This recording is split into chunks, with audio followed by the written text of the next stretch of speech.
Good morning, students. Today we are going to start the new chapter, but before starting the new chapter, that is concept of revenue, first I want to discuss some numerical related to the concept of cost, because I'm going to share some unsolved numerical with you all to solve it. But before sharing this, first I'll give you some example and make you understand the concept and the formulas related to the questions. तो first question is this, जैसे इसमें इन्होंने दिया हुआ है output they have given 0 1 2 3 4 AFC इन्होंने find out करना है, TFC TVC एंड MC, मतलब ये एक इन्होंने क्वेश्चन दिया है और एज इट इज़ ही आपके पास बोर्ड एग्जामिनेशन में भी आता है कि आपको कोई अमाउंट दे देंगे और बीच में गैप रखते हैं, फिलअप्स रखते हैं, इनको आपको फिल करना होता है। तो देखो फर्स्ट ऑफ ऑल क्या करना है आपको, देखो इसमें आपको एवरेज फिक्स्ड कॉस्ट निकालनी है, TFC निकालनी है, TVC निकालनी है और MC निकालना है, राइट। तो सबसे पहले देखो बेटा, ये सारी चीज़ें एक दूसरे से रिलेट होती हैं, ठीक है। हम TVC की हेल्प से MC निकाल लेंगे, क्यों? क्योंकि TVC equals to sigma MC, ये एक फॉर्मूला है, ठीक है। अब TVC हम निकाल लेंगे और MC का फॉर्मूला क्या हो जाएगा फिर, MC equals to delta TVC, ठीक। ये दोनों आपस में निकल जाएंगे, राइट। अब TFC है, फिक्स्ड कॉस्ट है, फिक्स्ड कॉस्ट। तो इसका एक रूल था कि फिक्स्ड कॉस्ट क्या होती है, it will be always fixed throughout the production, whatever the production as, जो आपकी फिक्स्ड कॉस्ट रहेगी हमेशा कांस्टेंट रहेगी। मतलब ये तो आपकी रहेगी 50 50 50 एंड 50, ये तो हो गया, ठीक है। अब अगर TFC 50 50 आ गई है तो AFC क्या होगी, AFC का फॉर्मूला क्या है, AFC equals to TFC upon output. तो TFC कितना है 50 divided by 0 is 50, AF 50 divided by 1 is 50, ठीक है। इनफैक्ट ये इन्फिनिटी हो जाएगा फर्स्ट वाला। Then 50 divided by 2 is 25, then 50 divided by 3 is, करके देखो,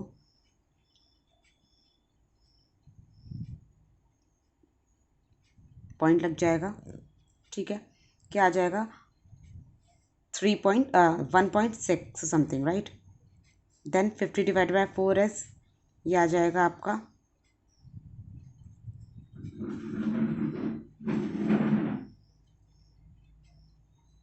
1.2, ठीक, और समथिंग, राइट। अब आ जाता है आपका AFC तो निकाल लिया आपने, TFC निकाल लिया, TVC निकालना है। तो TVC देखो, TVC के लिए फॉर्मूला ये है हमारे पास, TVC equals to sigma MC और MC equals to delta TVC। तो स्टार्टिंग में तो कुछ नहीं है तो डैश डैश रहेगा। अब MC स्टार्टिंग में 10 है, ऑफ कोर्स ये भी 10 ही हो जाएगा। अब MC क्या है, जो भी TVC में चेंजेस आते रहे, है ना, MC equals to delta TVC। तो 10 से 18 हुआ है तो 18 माइनस 10 इज 8 हो जाएगा MC, ठीक है। फिर TVC का फॉर्मूला क्या होता है, सिग्मा MC, मतलब 18 plus 6 is 24, then 24 minus 20 minus 24 is कितना हो जाएगा, -4, ठीक है ना, माइनस में आ जाएगी वैल्यू। तो यही आपका तरीका होता है कि किस तरीके से आप इसे सॉल्व करोगे।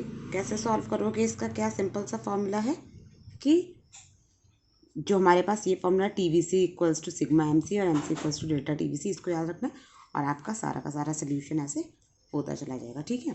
तो अगर इस चीज़ में अगर कोई प्रॉब्लम आपको आती है तो you can ask on WhatsApp group और can call also.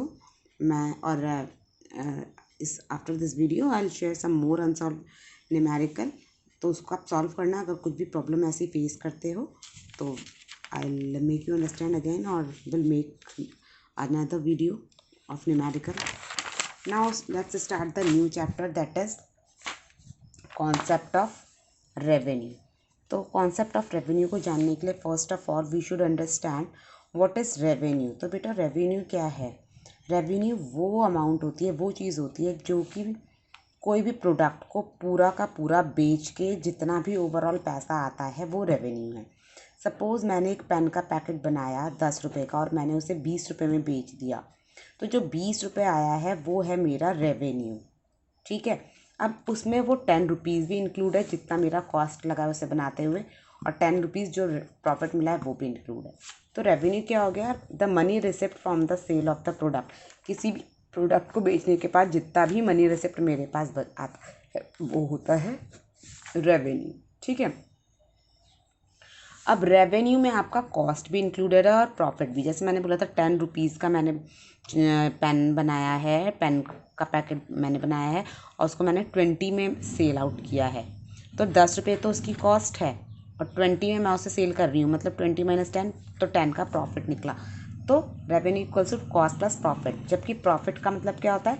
Revenue minus cost. मतलब रेवेन्यू मुझे कितने का मिला? 20 का।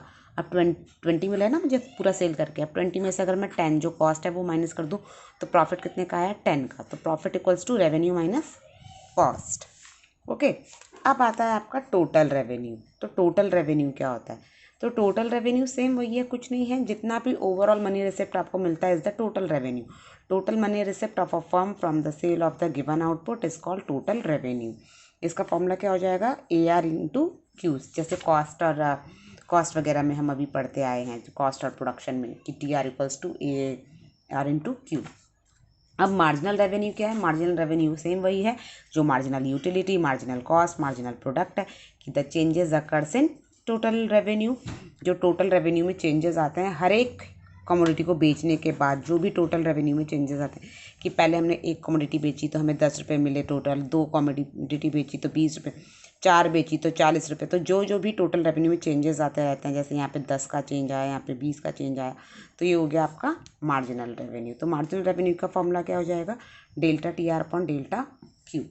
अब आता है आपका एवरेज रेवेन्यू। तो एवरेज रेवेन्यू क्या होता है? Average revenue is revenue per unit.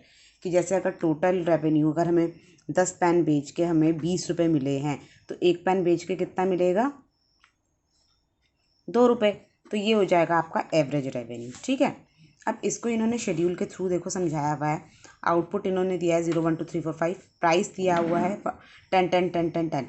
बेटा किसी भी चीज़ का प्राइस उसका एवरेज रेवेन्यू होता है, इस चीज़ को हमेशा याद रखना है। और बहुत ही सिंपल है, मैंने अगर पूछा कि किसी एक चीज़ का, सपोज मैं शॉप पे जाती हूँ, मैं पूछती हूँ ये पेन कितने का है, और शॉपकीपर बोलता है 10 रुपीज़ का, राइट। एक पेन 10 रुपये का है, तो उसका एवरेज रेवेन्यू क्या हुआ? 10 रुपये तो हुआ, कि उसे एक पेन बेच के भी कितना रुपये मिलेगा? 10 रुपये मिलेगा। मतलब रेवेन्यू, एवरेज रेवेन्यू 10 और उसका प्राइस 10, तो 10 10 हो गया price, average revenue. Total revenue कितना होगा? एवरेज रेवेन्यू इंटू आउटपुट, 10 1 10, 10 2 20, 20 3 30, ऐसे। ठीक है, और मार्जिनल रेवेन्यू क्या होगा? मार्जिनल रेवेन्यू होगा जो भी इसमें चेंजेस आते रहते हैं। तो इससे एक चीज़, जैसे 10, फिर 20 - 10 10, 30 - 20 10, 40 - 10 30 10, 50 - 40 is 10। तो देखो बेटा एक चीज़ है कि अगर एवरेज रेवेन्यू कांस्टेंट रहता है तो आपका मार्जिनल रेवेन्यू भी कांस्टेंट रहेगा। एवरेज रेवेन्यू 10 था, मार्जिनल रेवेन्यू भी 10 ही रहेगा। क्यों? क्योंकि टोटल रेवेन्यू जो है वो कांस्टेंट रेट से बढ़ रहा है। तो देखो अब यहाँ पे क्या है कि MR, AR and TR when prices constant. जब AR कांस्टेंट रहता है, एवरेज प्राइस जो है कांस्टेंट रहता है, तो MR और TR कैसे रिएक्ट करते हैं? In case of AR is constant, तो AR कांस्टेंट रहते हैं बेटा परफेक्ट कंपटीशन वाले मार्केट में। परफेक्ट कंपटीशन वाला मार्केट वो मार्केट होता है जिसमें number of buyer and number of seller होते हैं। मतलब बेचने वाले भी बहुत होते हैं और ख़रीदने वाले भी बहुत होते हैं। तो जब बेचने वाले बहुत होंगे तो कोई भी शॉपकीपर अपनी मर्ज़ी नहीं चला सकता है उसमें, क्योंकि अगर कोई एक अपनी मर्ज़ी से रेट को बहुत हाई फाई कर देगा तो जो कस्टमर होंगे वो दूसरे शॉपकीपर्स के पास शिफ्ट हो जाएंगे, है ना, क्योंकि सेम सामान सब बेच रहे हैं। तो इसलिए जो एवरेज रेवेन्यू होता है वो कांस्टेंट होता है, जो प्राइस होता है वो हमेशा कांस्टेंट रहता है परफेक्ट कंपटीशन में। तो जब एवरेज प्राइस, जो प्राइस है वो कांस्टेंट रहेगा, तो MR भी कांस्टेंट रेट से ही बढ़ेगा और TR भी इंक्रीज होगा कांस्टेंट रेट से। इसलिए क्या हो जाएगा? MR देखो ऐसे स्ट्रेट लाइन, कि वॉट एवर द आउटपुट, कितना भी आउटपुट हो यहाँ पर MR और AR हमेशा कांस्टेंट रहेंगे। ठीक है, और जो TR होगा वो भी कांस्टेंट रेट से ही बढ़ेगा। जैसे 10 10 10 10 करके ही बढ़ रहा है ना, तो वैसे ही TR जो है वो कांस्टेंट रेट से ही अपवर्ड बढ़ेगा, क्योंकि MR जो है वो कांस्टेंट रेट से बढ़ रहा है। कांस्टेंट है, इसलिए टी आर भी कांस्टेंट रेट से बढ़ेगा। सिंपल, क्योंकि जब changes in T R equals to M R, तो जब टी आर में कांस्टेंट चेंज है तो एम आर जो होगा वो भी तो कांस्टेंट ही रहेगा। तो बस सिंपल है, एक दूसरे पर ही डिपेंडेंट रहते हैं। ठीक है, तो that is all for today बच्चे। Tomorrow will discuss the another topic of the chapter. और वैसे ये कॉन्सेप्ट बहुत ईजी हैं, but if you will facing any problem, अगर कुछ भी प्रॉब्लम आप फेस करोगे तो यू कैन आस्क, क्योंकि ये कॉन्सेप्ट आपको क्लियर होने बहुत ज़रूरी हैं, जैसे कि मैंने स्टार्टिंग में ही कह दिया था तुम लोगों से। ठीक है, तो try to understand and make your own notes related to the chapter. Tomorrow we'll discuss the another topic. Till then, take care.